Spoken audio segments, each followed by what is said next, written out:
Errefusean utzitako hondakinen 3 laurdenak birziklagarriak dira. Baliabideak alferrik galtzen ditugu eta garestiago ordaintzen dugu hondakinen kudeaketa. Hobetu beharra daukagu indarrean dauden araudiak betetzeko. Ingurumenari zor diogu.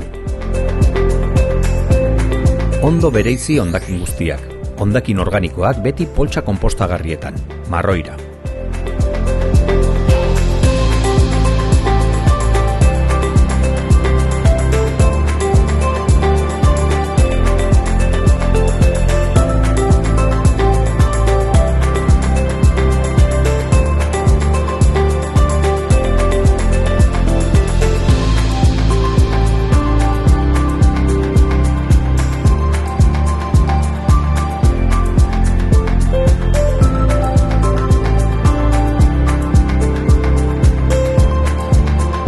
Errefusera birziklatu ezin daitekeena soilik.